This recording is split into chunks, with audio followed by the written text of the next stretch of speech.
দেশ এখন আমার কাছে আস্ত একটি শ্মশান।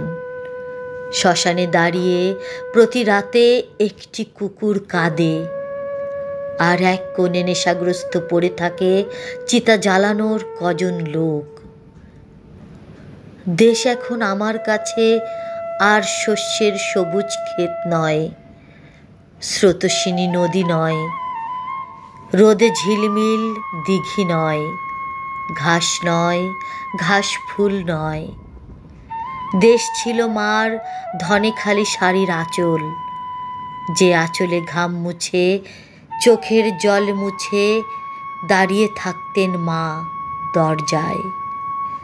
দেশ ছিল মার গভীর কালো চোখ, যে চোখ ডানা মেলে উড়ে যেত রোদ্দুরে। রাত্রিরে যেখানেই ভাসি ডুবি পার পাই খুঁজত আমাকে। দেশ ছিল মার এলো চুলের হাত খোপা, ভেঙে পড়তো হেলে পড়তো রাজ্যের শরম ঢাকতো আমার। দেশ ছিল মার হাতের সর্ষের তেলে মাখা মুড়ি, মেঘলা দিনে ভাজা ইলিশ ভুনো খিচুড়ি। দেশ ছিল মার হাতের ছজোড়া রঙিন চুড়ি।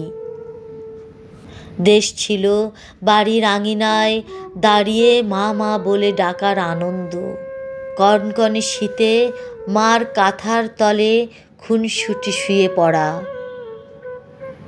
ভোরবেলায় শিউলি ছাওয়া মাঠে বসে ঝাল পিঠে খাওয়া অন্ধকারে মুড়ে। দূরে নই শব্দের তলে মাটি খুঁড়ে দেশটিকে পুড়ে পালিয়েছে কারা যেন। দেশ বলে কেউ নেই এখন, কিছু নেই আমার। খা খা একটি শ্মশান, সামনে একটি কুকুর, আর কজন নেশাগ্রস্ত লোক।